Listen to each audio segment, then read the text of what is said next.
నమస్తే, welcome to star 9 news. ముందుగా ప్రేక్షకులకు ఉగాది శుభాకాంక్షలు. ఆదిలాబాద్ జిల్లా మావల మండలంలోని కేబీ కాలనీలో తుడుం దెబ్బ రాష్ట్ర వర్కింగ్ ప్రెసిడెంట్ గోడం గణేష్ మాట్లాడుతూ కొమరంభీం ఆసిఫాబాద్ జిల్లా పెంచుకల్పేట్ మండలం కొండపల్లి గ్రామానికి ఈ కెల్కారి జలపతి అనే వ్యక్తి గత 4 ఏళ్ల క్రితం ఆత్రం సమ్మక్కను ప్రేమ పేరుతో వివాహం చేసుకుని మోసం చేయడమే కాకుండా జలపతి ఆయన కుటుంబం సమ్మక్కపై దాడి చేసి ఇంటి నుండి గెంటి వేశారు. ఈ ఏడాది మళ్లీ పెళ్లి చేసుకుంటానని నమ్మించి మోసగించిన కెల్కారి జలపతి ఆత్రం సమ్మక్కను గర్భవతి చేశాడు. సమ్మక్క పెళ్లి చేసుకోమని అడగగా కుల వివక్షతో హత్య చేశాడని పేర్కొన్నారు. ఈ కేసును తెలంగాణ రాష్ట్ర ప్రభుత్వం వెంటనే స్పందించి ఫాస్ట్ ట్రాక్ కోర్టులో విచారణ జరిపి నిందితుడికి కఠిన శిక్ష విధించాలని డిమాండ్ చేస్తున్నారు. నిందితుడు కెల్కారి జలపతి, అతని కుట్రలో ఉన్న కుటుంబ సభ్యులను తక్షణం అరెస్ట్ చేయాలి. బాధిత కుటుంబానికి 25 లక్షల ఎక్స్గ్రేషియా, కుటుంబంలోని ఒకరికి ప్రభుత్వ ఉద్యోగం ఇవ్వాలి.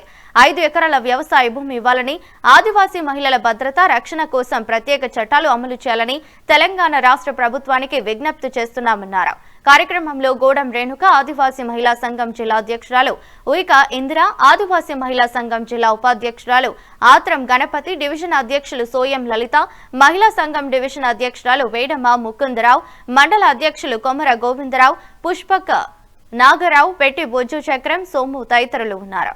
కొమరంభీం జిల్లా పెంచికల్పేట్ మండలం కొండపల్లి గ్రామానికి చెందినటువంటి ఆత్రం సమ్మక్కను గత 4 సంవత్సరాలుగా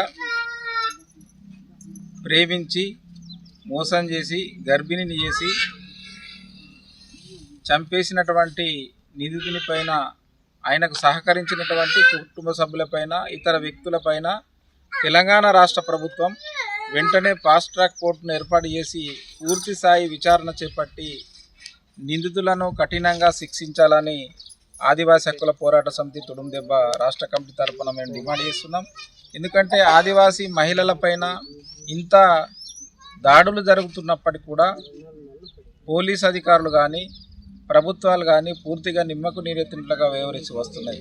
హత్య జరిగి ఇన్ని రోజులు గడిచినప్పటికీ కూడా వాళ్ళను పూర్తి స్థాయిలో నిధులను పట్టుకోవడంలో పూర్తిగా విఫలమైనరు. కాబట్టి ఇప్పటికైనా తెలంగాణ రాష్ట్ర ప్రభుత్వం, కొమరంభీం జిల్లా పోలీస్ అధికారులు వెంటనే స్పందించి పూర్తి స్థాయి విచారణ చేపట్టి ఫాస్ట్ ట్రాక్ కోర్టును ఏర్పాటు చేసి తిరుపతి, ఆయన కుటుంబ సభ్యులను, ఆయనకు సహకరించినటువంటి వ్యక్తులపైన సమగ్ర ధైర్యం చేపట్టి వాళ్ళను కఠినంగా శిక్షించి అలా కుటుంబానికి 25 లక్షల రూపాయల ఎక్స్గ్రేషియా, అదేవిధంగా కుటుంబంలో ఒకరికి ప్రభుత్వ ఉద్యోగం కల్పించాలని చెప్పేసి ఆదివాసీ హక్కుల పోరాట సమితి తుడుం దెబ్బ రాష్ట్ర కమిటీ తరఫున మేము డిమాండ్ చేస్తున్నాం. అదేవిధంగా భవిష్యత్తులో కూడా ఇటువంటి ఘటనలు జరగకుండా ఆదివాసీ మహిళలకు రక్షణ కల్పించాలని చెప్పేసి కూడా ఆదివాసీ హక్కుల పోరాట సమితి తుడుం దెబ్బ తెలంగాణ రాష్ట్ర ప్రభుత్వానికి విజ్ఞప్తి చేస్తున్నాం.